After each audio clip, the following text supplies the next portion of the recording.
Engineering വിദ്യാർത്ഥിയായിട്ടുള്ള baby എന്നൊരു ചെറുപ്പക്കാരൻ നിർമ്മല എന്ന ഒരു പെൺകുട്ടിയുമായിട്ട് അവൻ പ്രണയത്തിലാണ്. പ്രണയമാണോ എന്ന് ചോദിച്ചാൽ അതെ, നിർമ്മലയ്ക്കാണ് ബേബിയോട് കൂടുതൽ പ്രണയമുള്ളത്. ബേബിയുടെ ഒരു കൗതുക വസ്തു മാത്രമാണ് ശരിക്കും പറഞ്ഞാൽ അതിൽ നിർമ്മല എന്ന കഥാപാത്രം. അത്രയും കാലം നമ്മൾ കണ്ടിട്ടില്ലാത്ത, അത്ര സുപരിചിതമല്ലാത്തൊരു സ്ത്രീ കഥാപാത്രമാണ് ഈ ശ്രീവിദ്യ ഇതിൽ ചെയ്തിരിക്കുന്ന ആനി എന്ന കഥാപാത്രം. ആനി ഒരു നിംഫമാനിയക്കായിട്ടുള്ളൊരു വ്യക്തിത്വമാണ്. വീട്ടിൽ വിലയ്ക്ക് നിൽക്കുന്ന ഉണ്ണുണ്ണി എന്നൊരാളുമായിട്ട് രഹസ്യബന്ധം നിലനിർത്തുന്ന ഒരു വിവാഹിതയായിട്ടുള്ള സ്ത്രീ. ഈ ഒരു ബന്ധം കണ്ടുപിടിക്കുന്നത് ബേബിയാണ്. അവിടം തൊട്ടാണ് കഥയുടെ മറ്റൊരു വേർഷൻ നമ്മൾ ഈ സിനിമയിൽ കാണുന്നത് തന്നെ. ആദ്യം താൻ കൊലപാതകം നടത്തുന്നത് ഉണ്ണുണ്ണിയെയാണ്. അപ്പോൾ ഈ നിർമ്മലയും ബാലനും തമ്മിൽ കണ്ടുമുട്ടുന്നതൊക്കെ ബേബി ദൂരെ നിന്ന് കണ്ട് മനസ്സിലാക്കുകയാണ്. എപ്പോഴും ബേബി കരുതുന്ന ആ ഒരു വയറെടുത്ത് പിടിക്കുന്നുണ്ട് അടുത്ത നിർമ്മലയെ കൊല്ലാൻ വേണ്ടിയിട്ട്. നിർമ്മലയ്ക്കും അത് മനസ്സിലാവുന്നുണ്ട്.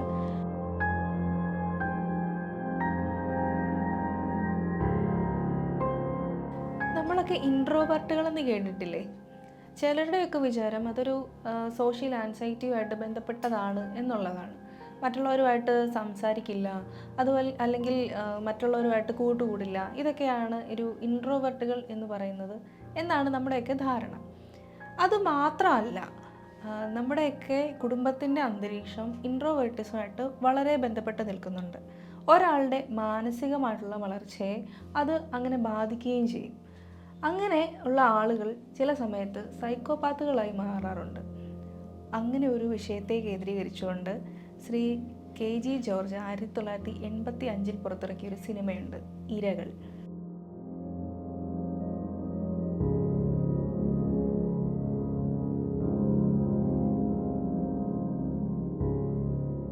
KB ഗണേഷ് കുമാർ, സുകുമാരൻ, തിലകൻ, ശ്രീവിദ്യ, അശോകൻ തുടങ്ങിയവരെയൊക്കെ കേന്ദ്ര കഥാപാത്രങ്ങളാക്കിക്കൊണ്ടിറക്കിയ ഒരു സൈക്കോളജിക്കൽ മൂവിയായിരുന്നു ഇരകൾ എന്ന സിനിമ. ഈ ഒരു സിനിമ ഇറങ്ങുന്ന സമയത്ത് അദ്ദേഹത്തിന് 22 വയസ്സുള്ളൊരു ചെറുപ്പക്കാരൻ്റെ കഥയാണ് ഈ ഒരു സിനിമ പറയുന്നത്. KB ഗണേഷ് കുമാർ, അതായത് നമ്മുടെ ബഹുമാനപ്പെട്ട ഗതാഗത വകുപ്പ് മന്ത്രിയാണ്. അദ്ദേഹത്തിൻ്റെ ഒരു പ്രധാന സിനിമ, അതായത് അദ്ദേഹത്തെ പ്രധാന കഥാപാത്രമാക്കി ഇറക്കിയ ഒരു സിനിമ കൂടിയായിരുന്നു ഇരകൾ. എഞ്ചിനീയറിംഗ് വിദ്യാർത്ഥിയായിട്ടുള്ള ബേബി എന്നൊരു ചെറുപ്പക്കാരൻ, അവൻ്റെ ഒരു കുടുംബത്തിൽ നടക്കുന്ന, അവന് ഒരു പരിഗണന കിട്ടാതെ വരുമ്പോഴുണ്ടാകുന്ന ഒരു പ്രശ്നമാണ് ഈ സിനിമ നമ്മളോട് പറയാതെ പറയുന്നത്. പാലക്കുന്നൽ തറവാട് എന്ന് പറയുന്നൊരു കുടുംബം, അവർ സാമ്പത്തികമായിട്ട് വളരെ ഉന്നതിയിൽ നിൽക്കുന്ന ഫാമിലിയാണ്. ഒരു കുറവുകളുമില്ല. അപ്പോൾ അവിടുത്തെ ഏറ്റവും ഇളയ പുത്രനായിട്ടുള്ള ബേബി, അയാളുടെ ഒരു സ്വഭാവ രീതികൾ ഭയങ്കര വ്യത്യസ്തമാണ്. മറ്റു മക്കളെ അപേക്ഷിച്ച് നോക്കുമ്പോൾ അവിടുത്തെ ഏറ്റവും തലവേദന സൃഷ്ടിക്കുന്ന ഒരു കുട്ടിയാണ് ബേബി എന്ന ആ വ്യക്തി. എൻജിനീയറിംഗ് പഠിച്ചുകൊണ്ടിരിക്കുന്ന സമയത്ത് അയാൾ ഫസ്റ്റ് ഇയർ വിദ്യാർത്ഥികളെ റാഗ് ചെയ്തതുമായി ബന്ധപ്പെട്ട് അയാളെ കോളേജിൽ നിന്ന് സസ്പെൻഡ് ചെയ്യുന്നു. അതൊരു കൊലപാതക ശ്രമമായതുകൊണ്ട് തന്നെ അതൊരു കേസാകുന്നു. പക്ഷേ തൻ്റെ അച്ഛൻ ആ ഒരു കേസിൽ നിന്ന് പൈസ കൊടുത്ത് മകനെ രക്ഷിച്ചുകൊണ്ട് വരുന്നു. അങ്ങനെ ഇയാളുടെ പഠിത്തമൊക്കെ മുടങ്ങി അയാൾ വീട്ടിൽ തന്നെ ഇരിക്കുകയാണ്. വീട്ടിലിരിക്കുന്ന സമയത്ത് ഇയാൾക്ക് ആരോടും ഇഷ്ടമില്ല, ഒരു സ്നേഹമില്ലാത്ത ഒരു സ്വഭാവമാണ് ബേബിക്ക്.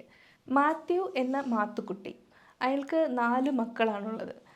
മൂത്ത മകൻ കോശി, രണ്ടാമത്തെ ആൾ ആനി, മൂന്നാമത്തെ ആൾ സണ്ണി, ഏറ്റവും ഇളയ ആളാണ് ബേബി. ഈ ബേബിയാണ് ഇതിലെ പ്രധാന കഥാപാത്രം. അയാൾക്കൊരു ആൻറ്റി ഹീറോ പരിവേഷമാണ് ഈ സിനിമയ്ക്കുള്ളത്. മാത്തുക്കുട്ടിയുടെ ഏക മകളായിട്ടുള്ള ആനി എന്ന കഥാപാത്രം അവതരിപ്പിച്ചിരിക്കുന്നത് ശ്രീവിദ്യയാണ്. നമ്മൾ അത്രയും നാളും കാണാത്തൊരു സ്ത്രീ കഥാപാത്രം ആണ് ഈ സിനിമയിൽ ആനി എന്ന കഥാപാത്രം. കാരണം ആനി ഇതിലൊരു നിംഫമാനിയക്കായിട്ടുള്ള ആളാണ്. വീട്ടിൽ വിലയ്ക്ക് നിൽക്കുന്ന ഉണ്ണുണ്ണി എന്നൊരാളുമായിട്ട് രഹസ്യബന്ധം നിലനിർത്തുന്ന ഒരു വിവാഹിതയായിട്ടുള്ള സ്ത്രീ. അവർ വീട്ടിൽ നിന്ന് ഭയങ്കര അടിയൊക്കെ ഉണ്ടാക്കിയിട്ട് ഇവരുടെ സ്വന്തം വീട്ടിൽ വന്ന് നിൽക്കുന്നു. അത് ഉണ്ണുണ്ണിയെ കാണാൻ വേണ്ടിയിട്ട് മാത്രമാണ്. ഇതൊരു ദിവസം ബേബി കാണുന്നു. ഇവരുടെ ഒരു സ്റ്റോർ റൂമിൽ വെച്ച് മറ്റൊരു ബന്ധത്തിൽ ഏർപ്പെട്ട ശേഷം ആനി റൂമിലേക്ക് കയറി വരുന്നത് ബേബി കാണുന്നു. അങ്ങനെ ബേബി ആദ്യം ഈ സിനിമയിൽ കൊന്നുകളയുന്നത് ഉണ്ണുണ്ണിയെയാണ്. അവിടം തൊട്ടാണ് ഈ ഒരു സിനിമയുടെ പാറ്റേൺ തന്നെ മാറുന്നത് എന്ന് വേണം നമുക്ക് പറയാൻ സാധിക്കും. ബേബിക്ക് ഒരു കൂട്ടുകാരനുണ്ട്, രാഘവൻ എന്നാണ് ആ കൂട്ടുകാരൻ്റെ പേര്. ആ ഒരു വേഷം ചെയ്തിരിക്കുന്നത് അശോകനാണ്. ഈ അശോകനുമായിട്ടുള്ള കൂട്ടിലൂടെ നമുക്ക് പലപ്പോഴും ബേബി അനുഭവിക്കുന്ന പ്രശ്നങ്ങളൊക്കെ നമുക്ക് മനസ്സിലാവും, പ്രേക്ഷകർക്കത് മനസ്സിലാവും. അവിടെ എല്ലാവരും അങ്ങനെയാണ്, ആരും കാത്തിരിക്കാനില്ല എന്നൊക്കെ പറയുമ്പോൾ ബേബി അനുഭവിക്കുന്ന ഒരു മാനസിക സംഘർഷം എത്രത്തോളം ആണ് എന്നുള്ളത് നമുക്ക് മനസ്സിലാവും. ഇത് കൂടാതെ ബേബിക്ക് അവിടെ ഒരു റിലേഷൻഷിപ്പ് ഉണ്ട്. നിർമ്മല എന്ന ഒരു പെൺകുട്ടിയുമായിട്ട് ഇവൻ പ്രണയത്തിലാണ്. പ്രണയമാണോ എന്ന് ചോദിച്ചാൽ അതെ, നിർമ്മലയ്ക്കാണ് ബേബിയോട് കൂടുതൽ പ്രണയമുള്ളത്. പക്ഷേ ബേബിക്ക് അങ്ങനെയല്ല, തൻ്റെ താൽക്കാലികമായിട്ടുള്ളൊരു ആശ്വാസത്തിന് വേണ്ടിയിട്ടുള്ള ബേബിയുടെ ഒരു കൗതുക വസ്തു മാത്രമാണ് ശരിക്കും പറഞ്ഞാൽ അതിൽ നിർമ്മല എന്ന കഥാപാത്രം. നിർമ്മല പിന്നീട് വിവാഹിതയാകാൻ ഒക്കെ പോകുന്നൊക്കെയുണ്ട്. അവിടെയും ബേബി ഒരു കൊലപാതകയായി മാറുകയാണ് ചെയ്യുന്നത്. ഈ സിനിമയിലെ സണ്ണി എന്ന കഥാപാത്രത്തിൻ്റെ ഭാര്യയായിട്ടുള്ള റോസ്ലിൻ, ഈ റോസ്ലിൻ ആണെങ്കിൽ ലൈംഗിക ദാരിദ്ര്യം അനുഭവിക്കുന്ന ഒരു സ്ത്രീയാണ് എന്ന് പറയാതെ പറയുന്ന ഒരു മെത്തേഡ് ഈ സിനിമയ്ക്കകത്തുണ്ട്. കാരണം ഈ സണ്ണി ഭയങ്കര മദ്യപാനിയായിട്ട് കുടിച്ച് അവശനായിട്ട് കിടക്കുന്നൊരു അവസ്ഥയിൽ ഇയാളെ ഒന്ന് എടുത്ത് പൊക്കി കട്ടിലിൽ കിടത്താൻ വേണ്ടി ബേബിയെ പോയി റോസ്ലിൻ വിളിക്കുന്നുണ്ട്. ബേബിയെ എന്നിട്ട് അവർ നോക്കുന്നൊരു നോട്ടമുണ്ട്, അവരുടെ ഒരു ലൈംഗിക അതൃപ്തി അവിടെ നമുക്ക് പ്രകടമായിട്ട് കാണാൻ സാധിക്കും. കാരണം അതിനുശേഷം ബേബി അവിടെ നിന്ന് നിലത്തേക്ക് നോക്കിയിട്ടാണ് അവൻ റൂമിലേക്ക് കയറി പോകുന്നത്. പിന്നീട് ആനിയുമായിട്ടുള്ള സംഭാഷണത്തിലൊക്കെ റോസ്ലിനോട് ചോദിക്കുന്നുണ്ട്, വിശേഷമൊന്നും ആയില്ലേ എന്നൊക്കെ ചോദിക്കുമ്പോൾ ഓ ഇല്ല എന്നൊക്കെ ഉള്ളൊരു അസംതൃപ്തമായിട്ടുള്ളൊരു മറുപടിയാണ് റോസ്ലിനിൽ നിന്നും ഉണ്ടാകുന്നത്. ഇങ്ങനെ ആ ഒരു കുടുംബത്തിൽ പല രീതിയിലുള്ള പ്രശ്നങ്ങൾ മുന്നോട്ട് പോയിക്കൊണ്ടിരിക്കുകയാണ്. ഇങ്ങനെ വീണ്ടും അവിടുത്തെ മെത്രാൻ ആ കുടുംബത്തിലേക്ക് വീണ്ടും കടന്നു വരുന്നു. അവരോട് പറയുകയാണ് ഈ കുടുംബത്തിൽ സാത്താൻ വസിക്കുന്നു എന്നൊക്കെ പറയുമ്പോഴത്തേക്കും പള്ളി വരാത്തതാണ് കുഴപ്പമെങ്കിൽ അതിന് ഞങ്ങൾക്ക് സമയം കിട്ടാത്തതുകൊണ്ടാണ് എന്ന് മാത്തുക്കുട്ടി പറയുമ്പോൾ മെത്രാൻ പറയുകയാണ്, പള്ളിയിൽ വരാവുന്ന കാര്യത്തെക്കുറിച്ചല്ല ഞാൻ സംസാരിച്ചത്, നിങ്ങളുടെ ജീവിത രീതിയെക്കുറിച്ചൊക്കെയാണ് എന്നുള്ള കാര്യം അവിടെ പറയുകയാണ്. പള്ളിയിൽ പോകാൻ ഞാൻ ആരെയും നിർബന്ധിക്കാറില്ല, അതിനെക്കുറിച്ചല്ല ഞാൻ സംസാരിക്കുന്നത്, മനുഷ്യർ തമ്മിലുള്ള സ്നേഹത്തെക്കുറിച്ചാണ് എന്ന് ഒരു മതപുരോഹിതൻ പറയുമ്പോൾ അവിടെ പറയാതെ പറയുന്നൊരു കാര്യമുണ്ട്. ഒരു റിലീജിയനെ അല്ല അവിടെ അദ്ദേഹം എടുത്തു കാണിക്കുന്നത്, മനുഷ്യന്മാർ തമ്മിലുള്ള സ്നേഹബന്ധത്തിനാണ് പ്രാധാന്യം എന്നുള്ള കാര്യമാണ് അവിടെ സംവിധായകൻ നമ്മളോട് പറഞ്ഞു തരുന്നത്. അതൊരു മതപുരോഹിതനെ കൊണ്ട് തന്നെ പറയിച്ചു എന്നുള്ളതാണ് അതിൻ്റെ അകത്തെ മറ്റൊരു പ്രത്യേകത എന്ന് പറയുന്നത്. ഇന്നും ആ ഒരു ഷോട്ട് ഭയങ്കര പ്രത്യേകതയുള്ളതാണ്. കാരണം 85 അത്രയും ധൈര്യത്തോടു കൂടി അങ്ങനെ ഒരു മെത്രാനെ കൊണ്ട് പറയിക്കണമെങ്കിൽ ഇന്നും ആ ഒരു ഡയലോഗിന് എത്രമാത്രം റിലവൻസ് ഉണ്ടെന്ന് നമുക്ക് ചിന്തിക്കാവുന്നതേ ഉള്ളൂ.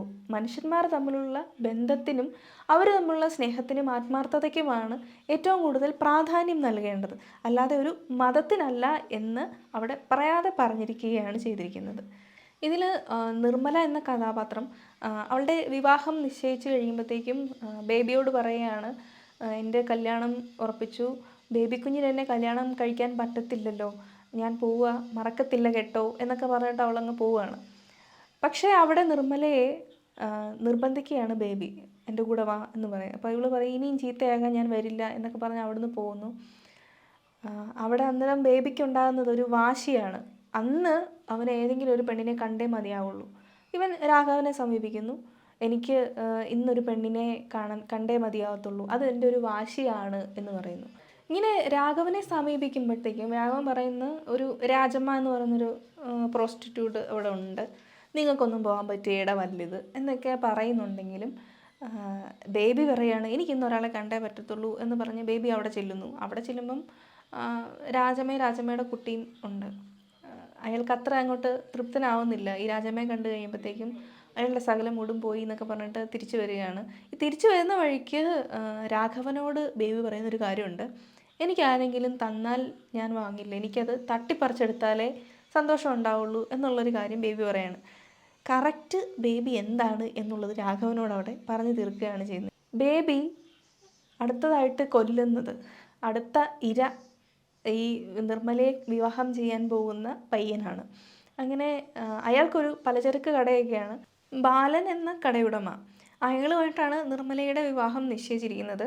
അപ്പോൾ ഈ നിർമ്മലയും ബാലനും തമ്മിൽ കണ്ടുമുട്ടുന്നതൊക്കെ ബേബി ദൂരെ നിന്ന് കണ്ട് മനസ്സിലാക്കുകയാണ്. അന്ന് രാത്രി തന്നെ ബേബി ബാലനെ വധിക്കാൻ വരുന്നു.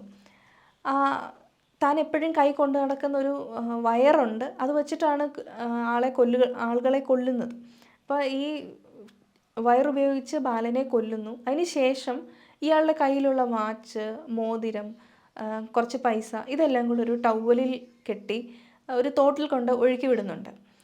അതൊരു മോഷണ ശ്രമമാണ് എന്ന് വരുത്തി തീർക്കുകയാണ് ബേബി അവിടെ ചെയ്യുന്നത്. അത്രമാത്രം ഒരു ക്രിമിനൽ മൈൻഡ് ബേബിക്ക് അവിടെ ഉണ്ട്. അതാണ് ആ ഒരു സീനിൽ നമ്മൾ കാണുന്നത്. അതിനുശേഷം ഈ ബാലൻ്റെ കൊലപാതകം അല്ലെങ്കിൽ ബാലൻ മരിച്ച വിവരം വീട്ടിൽ വന്ന് രണ്ടുപേര് പറയുന്നുണ്ട്. അത് കേട്ട് നിർമ്മലയും നിർമ്മലയുടെ അമ്മയും പൊട്ടിക്കരയുന്നതും ബേബി ദൂരെ നിന്ന് കണ്ട് മനസ്സിലാക്കുകയാണ് ചെയ്യുന്നത്. ബേബിയുടെ അടുത്ത ഇര നിർമ്മലയാണ്. അതിന് കാരണം ബേബിക്കറിയാം തന്നെ മനസ്സിലാക്കിയിട്ടുള്ള ഒരാൾ നിർമ്മലയാണ്. അപ്പോൾ നിർമ്മലയ്ക്ക് എന്തായാലും സംശയം തോന്നാതിരിക്കില്ല ബാലൻ്റെ കൊലപാതകത്തിന് പിന്നിൽ ബേബിയാണ് എന്നുള്ള കാര്യത്തിൽ. അതുകൊണ്ട് തന്നെ അവരെന്നും കണ്ടുമുട്ടിയിരുന്ന ആ ഒരു സ്ഥലത്തേക്ക് ബേബി വരുന്നു. നിൻ്റെ വരൻ മരിച്ചതിൽ സങ്കടമുണ്ട് എന്നൊക്കെ പറഞ്ഞുകൊണ്ടാണ് ഇവർ സംഭാഷണം തുടങ്ങുന്നത് തന്നെ. നിർമ്മല പറയുന്നു, നിങ്ങളത് ചെയ്യും, നിങ്ങളാണ് കൊന്നത് എന്നെനിക്ക് സംശയമുണ്ട് എന്നുള്ള കാര്യമൊക്കെ പറയുന്നു. ഈ ഒരു സമയത്ത് എപ്പോഴും ബേബി കരുതുന്ന ആ ഒരു വയറെടുത്ത് പിടിക്കുന്നുണ്ട് അടുത്ത നിർമ്മലയെ കൊല്ലാൻ വേണ്ടിയിട്ട്. നിർമ്മലയ്ക്കും അത് മനസ്സിലാവുന്നുണ്ട്. അങ്ങനെ നിർമ്മല വീട്ടിലേക്ക് കയറി പോകുമ്പോഴത്തേക്കും എൻ്റെ അടുത്തേക്ക് വരരുത് എന്ന് പറഞ്ഞുകൊണ്ടൊരു കത്തിയെടുത്ത് ഇവനെ പേടിപ്പിക്കുന്നുണ്ട്. അങ്ങനെ അവിടുന്ന് നിർമ്മല രക്ഷപ്പെട്ടു പോവുകയാണ് ചെയ്യുന്നത്. ഇങ്ങനെ ആരോരുമില്ലാത്ത നിർമ്മലയുടെ കുടുംബത്തിന് രാഘവനാണ് പിന്നീടൊരു ആശ്രയമായി തീരുന്നത്. രാഘവനുമായിട്ട് വീണ്ടും നിർമ്മലയുടെ വിവാഹം നിശ്ചയിക്കുന്നു. ഇത് രാഘവൻ അറിയിക്കുന്നത് ആകെയുള്ള സുഹൃത്തായിട്ടുള്ള ബേബിയെ തന്നെയാണ്. അതോടുകൂടി ബേബിയുടെ അടുത്ത ഇര രാഘവനാകുകയാണ് ചെയ്യുന്നത്. ഇതെല്ലാം ദൂരെ നിന്ന് കാണുന്ന ബേബിയെ നമ്മൾ ഈ സിനിമയിൽ കാണുന്നുണ്ട്. അതിനുശേഷം ബേബി രാഘവനെ വധിക്കാൻ ശ്രമിക്കുന്നു. അതൊരു മുഖംമൂടിയൊക്കെ ഇട്ടുകൊണ്ടാണ് അവൻ്റെ അടുത്തേക്ക് ചെല്ലുന്നത്. കാരണം ബേബിയെ ഏറ്റവും അടുത്തറിയാവുന്ന സുഹൃത്ത് രാഘവൻ ആയതുകൊണ്ട് തന്നെ തിരിച്ചറിയുമെന്നുള്ള കാര്യം ഉറപ്പാണ്. അതുകൊണ്ട് തന്നെ ബേബി ഒരു മുഖംമൂടിയൊക്കെ ഇട്ട് തൻ്റെ കയ്യിലുള്ള ആ ഒരു വയറും ഒക്കെ ആയിട്ട് പോവുകയാണ്. പക്ഷേ അവർ തമ്മിലുള്ളൊരു സംഘർഷത്തിനിടയ്ക്ക് ഈ രാഘവൻ മുഖംമൂടി വലിച്ചു കീറുന്നു. അങ്ങനെ ഈ രാഘവൻ ബേബിയെ തിരിച്ചറിയുന്നു. മറ്റു കൊലപാതകങ്ങളുടെയൊക്കെ ബന്ധം ഈ ബേബിക്കുണ്ട് എന്ന് നിർമ്മല വീണ്ടും പറയുന്നു. അങ്ങനെ അതൊരു പോലീസ് കേസാവുന്നു. പോലീസ് അന്വേഷിച്ച് ബേബിയെ അന്വേഷിച്ച് വരുന്നു. ഇങ്ങനെ ബേബി ഒളിവിലാണ്. അവരുടെ വീട്ടിലുള്ള ഒരു സ്റ്റോറിൽ തന്നെയാണ് ഇവൻ ഒളിഞ്ഞിരിക്കുന്നത്. അവിടെ വെച്ച് താൻ ആത്മഹത്യക്ക് ശ്രമിക്കുന്നുണ്ട്. പക്ഷെ അതിനൊന്നും കഴിയുന്നില്ല. ബേബിയുടെ ഉള്ളിൽ ഒരു കുറ്റബോധം ഉണ്ടാകുന്നുണ്ട് ആ ഒരു സമയത്ത്. ഇങ്ങനെ ആ രാത്രിയിൽ ബേബി വീട്ടിലേക്ക് കയറി വരുന്നു. അവിടെ ആകെ സംഘർഷാവസ്ഥയാണ്. മകൻ ഒരു കൊലപാതകിയാണെന്നും അവൻ ഒളിവിനാണെന്നുമുള്ള ഒരു വിചാരത്തിലിരിക്കുന്ന പിതാവ്, അതുപോലെ അവിടെ സഹോദരങ്ങളെല്ലാം തന്നെ ഭയങ്കര ടെൻഷനിലാണ് ഇരിക്കുന്നത്. ഈ ഒരു സമയത്തേക്ക് കൊല്ലും ഞാൻ എന്ന് പറഞ്ഞുകൊണ്ട് കയ്യിലൊരു തോക്കും പിടിച്ചുകൊണ്ടാണ് ബേബി കയറി വരുന്നത്. ഇതിനിടയ്ക്ക് കോശിയെ ബേബി വെടിവെക്കുന്നുണ്ട്. തൻ്റെ മകനെ വെടിവെച്ച് കണ്ട പിതാവ് ആകെ ടെൻഷനിലാകുന്നു. ഭയങ്കര ആ ടെൻഷൻ മൂത്ത് അവിടെ ഇരിക്കുന്ന മറ്റൊരു തോക്കെടുത്തുകൊണ്ട് വന്ന് ബേബിയെ വെടിവെച്ച് കൊല്ലുകയാണ് ചെയ്യുന്നത്. അവിടെ മകൻ എന്നുള്ള ഒരു ക്യാരക്ടർ മാറി ഒരു കൊലപാതകി, തൻ്റെ മകനെ കൊന്ന മറ്റൊരു കൊലപാതകിയായി മാറുകയാണ് ശരിക്കും ബേബി എന്ന വ്യക്തി. അങ്ങനെ സ്വന്തം പിതാവിൻ്റെ കൈ കൊണ്ട് തന്നെ കൊല്ലപ്പെട്ട ഒരു ചെറുപ്പക്കാരനായിത്തീരുന്നു ബേബി. ഇവിടെ വെച്ച് ഈ ഒരു സിനിമ അവസാനിക്കുകയാണ് ചെയ്യുന്നത്. ഈ സിനിമയുടെ ഛായാഗ്രഹണം നിർവഹിച്ചിരിക്കുന്നത് വേണു സാറാണ്. KG ജോർജ് സിനിമകളിലൊക്കെ ഛായാഗ്രഹണം അദ്ദേഹം നിർവഹിച്ചിട്ടുണ്ടെങ്കിലും ഈ സിനിമയ്ക്ക് ചില പ്രത്യേകതകളൊക്കെ ഉണ്ടായിരുന്നു. ഇതിൽ മറ്റൊരു എക്സാമ്പിളായിട്ട് പറയുകയാണെങ്കിൽ നിർമ്മലയുടെ വീട് കാണിക്കുന്ന ചില സീനുകളുണ്ട്. അതൊരു സൂം ഔട്ട് ഷോട്ടായിരിക്കും. അപ്പോൾ ആ ഒരു ഷോട്ട് വരുമ്പോഴൊക്കെ ബേബി അവിടെ ഉണ്ട്. അപ്പോൾ എപ്പോഴൊക്കെ ആ ഒരു സീൻ കാണിക്കുന്നു അല്ലെങ്കിൽ നിർമ്മലയുടെ വീട് എപ്പോഴൊക്കെ കാണിക്കുന്നു അപ്പോഴെല്ലാം ബേബി അവിടെ ഉണ്ട് എന്ന് നമുക്ക് മനസ്സിലാക്കാൻ സാധിക്കുന്നു.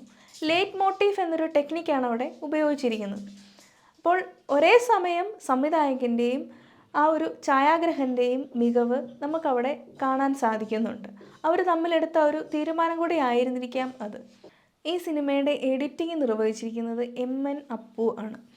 ഈ സിനിമയിൽ പല സീൻസും കുറേ ഡ്യൂറേഷനുള്ള സീൻസുകളാണ്. പക്ഷേ നമുക്കത് ഫീൽ ചെയ്യത്തില്ല. കാരണം ഓരോ സീൻസിലും അവരുപയോഗിക്കുന്ന ആ ഒരു നോട്ടം, അതുപോലെ ബേബിയുടെ ആ ഒരു സംഘർഷം, അയാൾ അനുഭവിക്കുന്ന ടെൻഷൻ, അതൊക്കെ നമുക്ക് ഫീൽ ചെയ്യണമെങ്കിൽ അത്രയും സമയം അതങ്ങനെ നിൽക്കണം. പക്ഷേ അത് ഒട്ടും ലാഗില്ലാതെയാണ് നമുക്കത് കാണാൻ സാധിക്കുക. ഒരേ സമയം മുൻപ് പറഞ്ഞ പോലെ തന്നെ സംവിധായക മികവും അതുപോലെ ഒരു എഡിറ്റിംഗ് മികവും കൂടെ ഈ സിനിമയിൽ നമുക്ക് കാണാൻ സാധിക്കുന്നുണ്ട്. സിനിമയിലും സിനിമാ ജീവിതത്തിലും തൻ്റേതായ നിലപാടുകളിൽ ഉറച്ചു നിന്നിരുന്നൊരു വ്യക്തിയാണ് KG ജോർജ് എന്ന സംവിധായകൻ. അദ്ദേഹത്തിൻ്റെ ഒരു മാസ്റ്റർ പീസ് മൂവി തന്നെയാണ് ഇരകൾ എന്ന സിനിമ. ഒരു സൈക്കോളജിക്കൽ ത്രില്ലർ മൂവിയെയൊക്കെ മലയാളികൾ ഒരുപാട് അടുത്തറിഞ്ഞത് ഈ ഒരു ഇരകൾ എന്ന സിനിമയിലൂടെയാണ് എന്ന് പറയാൻ സാധിക്കും. ഓരോ ക്യാരക്ടറുകളുടെ സ്വഭാവങ്ങൾ നമ്മുടെയൊക്കെ ഇടയിൽ അങ്ങനത്തെ ആളുകളുണ്ട് എന്ന് കാണിച്ചു തരുന്ന രീതി സംവിധായകൻ അങ്ങനെ സ്വീകരിച്ചിരുന്നു. അതാണ് ഇരകൾ എന്ന സിനിമയുടെ മറ്റൊരു പ്രത്യേകത എന്ന് നമുക്ക് പറയാൻ സാധിക്കും. മറ്റൊരു സിനിമയുടെ വിശേഷവുമായി വീണ്ടും കാണാം. ബൈ.